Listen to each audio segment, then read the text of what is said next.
Young people suffer sudden deaths during pandemic, gag orders issued by authorities.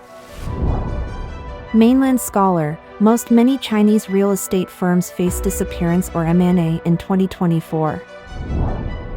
500,000 investors step on a landmine, Yifeng reveals founder's $3 billion embezzlement and arrest. HP Technology's Shanghai company Dissolution sparks concerns over HP's potential exit. China's birth rate plummets to 261-year low, expert warns of inability to forge new international order. It's all covered in today's China Truths. Young people suffer sudden deaths during pandemic, gag orders issued by authorities. The epidemic continues to spread within China, with hospitals in various regions, including the Northeast and Hebei, still grappling with overwhelming caseloads, and sudden deaths among individuals in their 30s have skyrocketed, but authorities have issued a gag order. A netizen named Wang Yan, hailing from Ningbo in Zhejiang province, recounted an unsettling experience. Suddenly, 2 of her colleagues in their 30s tragically lost their lives right there in the office, suddenly collapsing and passing away. Officials attributed it to heart problems and discouraged any further inquiries. Privately, there have been discussions linking these incidents to Chinese vaccinations, but the workplace enforced silence. Notably, Ling Xiao, using a pseudonym, a resident of Nanjing, obtained information from sources within the Chinese Communist Party concerning a significant number of deaths attributable to the pandemic in China, but he cannot reveal his identity or provide further details. Ling further disclosed that, contrary to official figures, it appears that China's population is not as high as 1.4 billion. Based on records he has seen from the Ministry of Public Security, the registered population is slightly over 1 billion. Recently, China's National Health Commission stated that the CCP virus pandemic might experience a resurgence in China this month, with a high likelihood that the JN.1 variant will become the predominant strain. In reality, this wave of the pandemic has been devastating northern China for several months, resulting in consistently overcrowded hospitals. Authorities attribute this situation to the flu while concealing the true extent of the new coronavirus pandemic. Mr. Zheng, a resident of Tianjin, said that there are a considerable number of cases, but they are not being reported as COVID-19. His parents were admitted to the hospital a few days ago due to pneumonia. X-rays revealed severe lung issues, including copious white mucus. Treatment primarily involves intravenous fluid therapy. Hospital rooms are in critically short supply, and it took an entire day just to secure a spot in the queue. Similarly, another resident from Liaoning disclosed that currently, doctors are primarily administering injections with limited explanations. Mainland scholar, many Chinese real estate firms face disappearance or M&A in 2024. Chinese economist Ren Zeping proposed 10 predictions for China's housing market this year on January 17. He pointed out that the reshuffle of the real estate industry this year is the general trend and most real estate companies will disappear or be merged and reorganized. Ren Zeping posted on his WeChat official account Zeping Macro that the era of great development in China's real estate market has come to an end this year, and it has entered an era dominated by existing housing, inventory housing. The main group of home buyers is between the ages of 20 and 50. Due to factors such as the emergence of a turning point in the long-term population cycle, the real estate market will show a trend of changing according to population in the long term, land in the medium term, and finance in the short term. Ren Zeping believes that China's real estate market is facing adjustment and differentiation. Adjustment means digesting the previous high housing prices, high inventory, and high leverage. He pointed out that the direction of China's housing market is related to the employment of tens of millions of people, dozens of upstream and downstream industrial chains, and the security of financial credit. Global economic history shows that real estate is the mother of economic cycles, and 9 out of 10 crises are related to real estate. Ren Zeping predicts that the relaxation of restrictive measures such as purchase restrictions, loan restrictions, and price limits will be the general trend. Because the situation has changed and China's housing market has shifted from preventing overheating to preventing overcooling, the authorities should speed up the lifting of restrictive measures. He emphasized that the reshuffle of China's real estate industry is the general trend this year, and most real estate companies will disappear or be merged, acquired, and reorganized. Recently, the Chinese Communist Party issued an order that it is prohibited to speak ill of the Chinese economy. Many financial bloggers have been banned one after another. On another issue, on January 14, Ren Zeping also posted 5 consecutive questions to Pinduoduo on Weibo, questioning Pinduoduo's rampant counterfeit products. He also accused either you condone thieves, or you are a thief yourself. It's time to pay attention to the rampant counterfeit goods. Pinduoduo has not responded publicly, but netizens are talking about it. Netizens said that Pinduoduo does have fake products, but because people have no money, they cannot afford the real ones.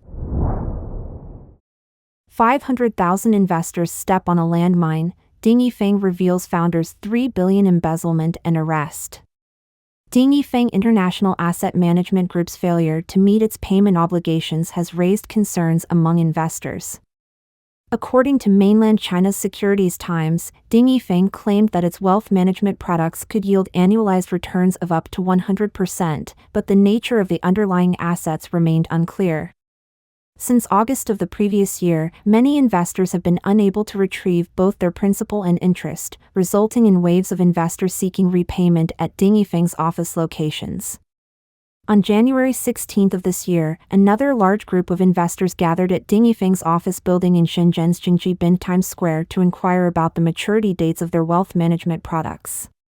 Some investors demanded that Chairman Cui Guangyi, the actual controller of Ding Yifeng, and President Ma Xiaoqiu, one of Ding Yifeng's founders, address the issue.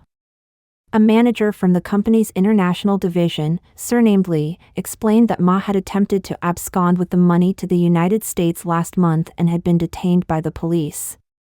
She is currently out on bail, which makes it inconvenient for her to appear. Notably, Li disclosed that Ma took at least 3 billion yuan, about $421.44 million, and the funds have been transferred to the U.S. However, this claim has yet to be independently verified. Regarding Cui Guangyi, he has not left the country and is in negotiations with Middle Eastern consortiums to bring in funds to address the pressing situation. Manager Li mentioned that she had also invested 2 million yuan, nearly $281,000 herself, so she shares the same concerns as other investors.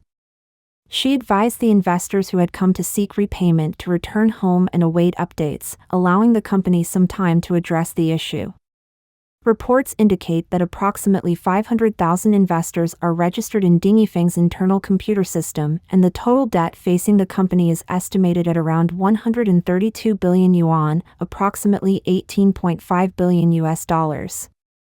The reports also reveal that nearly all the jurisdiction courts specified in the subscription agreements between investors and Ding Yifeng are Hong Kong courts. Some lawyers have pointed out that these agreements contain many terms unfavorable to investors, and the legal costs associated with litigation in Hong Kong courts can be very high, making it challenging for investors to pursue legal action. On overseas social media, some financial experts have accused Ding Yifeng's unconventional investment approach of being untrustworthy, and its failure to meet payment obligations is seen as just another Ponzi scheme collapse. On Tuesday, January 16, shares of Ding Yifeng Holdings, listed in Hong Kong, plunged by 32.84%, resulting in a total market capitalization of only 1.4 billion Hong Kong dollars. It's worth noting that in the middle of last year, rumors circulated in Chinese online communities that Cui and Ma, key figures in Ding Yifeng, had a falling out. In February of last year, Ma resigned from all positions, and links between Ma and Ding Yifeng's promotions were removed in large numbers. HP Technology's Shanghai company Dissolution sparks concerns over HP's potential exit. Over the past week, there has been online circulation of news regarding the official shift of HP Technology, Shanghai Company Limited from being in operation to deregistered. This move has sparked concerns about HP also gradually withdrawing from China. HP Shanghai, established in March 2002 with Zhuang Jingsong as the legal representative, had a registered capital of $6 million. Its business operations included the sale of HP computers and information hardware, management of operation centers, maintenance and after-sales services, international procurement, and more. The company was fully owned by Alpha Holding 1 BV. According to the current information on the official website, HP China, a subsidiary of HP in mainland China headquartered in Beijing, has branches in Shanghai, recently deregistered, Beijing, Dalian, Chengdu, and Wuhan. On January 17, HP China responded, stating that its branch in Shanghai has been dormant without any business activities or employees for the past few years. With approval from HP headquarters, the process of industrial and commercial deregistration has been completed smoothly. This action will not impact the normal operations of HP's other two companies in Shanghai, and HP China remains committed to providing quality services to its customers. The deregistration of HP Shanghai has sparked concerns about HP gradually withdrawing from the mainland. On January 18, a post on NetEase indicated that plans for HP's capacity migration had surfaced in early 2023. An unnamed source disclosed that HP had convened multiple electronic manufacturing suppliers to clarify the industrial relocation plan.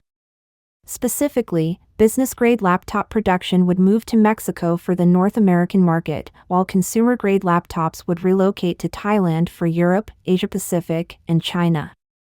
HP also increased investment in Vietnam and India, confirming a factory construction application submitted to the Indian government in August 2023, indicating an accelerating pace of capacity migration. Data also reveals that in 2023 alone, HP's notebook production outside of China exceeded 5 million units, constituting 10% of HP's global production. The clear industrial relocation plan and the actual pace of migration strongly support the authenticity of this information. In recent years, due to escalating international geopolitical conflicts, currency fluctuations, trade embargoes, pandemic lockdowns, and other factors, the security of the international supply chain is receiving heightened attention. Major multinational companies like Apple and Samsung are relocating production capacity to North America and Southeast Asia to mitigate industry risks. In this process, enterprises in the industrial chain are also relocating, becoming an undeniable reality. Another significant factor contributing to industrial relocation is the high operating costs in the mainland, as the previous cost advantage of domestic enterprises has been overtaken by Southeast Asian countries. The article on Weibo concludes that with the deregistration of HP Shanghai, the pace of its industrial relocation may accelerate. For industrial workers, the transfer of enterprise capacity implies unemployment, and determining their future paths becomes a new and pressing issue. China's birth rate plummets to 261-year low, expert warns of inability to forge new international order. According to Chinese population scientist Yifeng, China's birth rate has plummeted to 9.02 million in 2023, leading to 2 consecutive years of negative population growth. This revelation was presented in his article titled The Unprecedented Population Transformation in China for Millennia, which was published on the Voice of America Chinese website. In this article, Yifeng emphasized that China's National Bureau of Statistics had officially disclosed the 2023 population data, revealing a mere 9.02 million births for the year. This figure represents the lowest birth rate recorded since 1762, when China's population stood at just 200 million. In comparison to India, a nation with a similar total population, China's birth rate is only 1/3 of India's. He further pointed out that the officially reported birth figures in China were significantly inflated before 2020 and have continued to be overstated. For instance, the officially reported number of births in 2021 was 10.62 million, but according to sampling surveys, it may not have even reached 10 million. Similarly, the 2023 birth figures announced recently are likely to have been exaggerated as well. Yifeng contends that China's birth rate in 2023 is merely one-third of that recorded in 1990, signifying a sharp decline in China's manufacturing industry. A lower birth rate is associated with reduced consumer spending, indicating persistently sluggish domestic demand. Consequently, China's economy and employment will increasingly depend on exports, necessitating improvements in foreign relations. The unexpectedly rapid aging population and dwindling labor force indicate that China's economic decline is not a temporary downturn but rather a structural and irreversible shift. He goes on to analyze that China's lower-than-expected population suggests that the demographic foundation supporting the wolf warrior policy, characterized by domestic pressure and international aggression, no longer exists. Therefore, China will have to pursue strategic contraction, as it will be incapable of establishing a new international order. Recent statements made by the Chinese Communist Party's United Front Work Department Minister Liu Jianchao during his visit to the United States, in which he stated that China does not seek to change the existing international order, lend support to this assessment. Yifeng argues that China's fertility rate has been below replacement levels since 1991 and should have abandoned the one-child policy much earlier. He has been advocating against this policy since 2000 and forecasted in his 2007 book Big Country, Empty Nest that if the one-child policy persisted, China's total population would commence declining in 2017. However, Chinese authorities did not heed his recommendations and instead banned his book. He also highlights that China implemented a three-child policy in 2021 based on arguments from a research team led by Li Jianwei at the State Council's Development Research Center, claiming that this policy is sufficient to achieve long-term balanced development of China's population. Nonetheless, the fertility rate in 2023 stands at only 1.0, well below the 2.1 needed for population replacement. In conclusion, Yifeng firmly asserts that despite the Chinese authorities' belief that the world is witnessing a historic upheaval of unprecedented magnitude due to the rise of China, the actual reality is that the world is experiencing a historic upheaval of unprecedented magnitude characterized by the rapid decline of China's population and civilization. Don't forget to comment in the section below to share your opinions on today's topic with us. If you find the information helpful, please share this video with a friend to watch together. This will be a great source of motivation for our team to produce more and more quality and reliable videos. And also don't forget to like and subscribe to see more interesting topics from China Truths. Thank you for tuning in.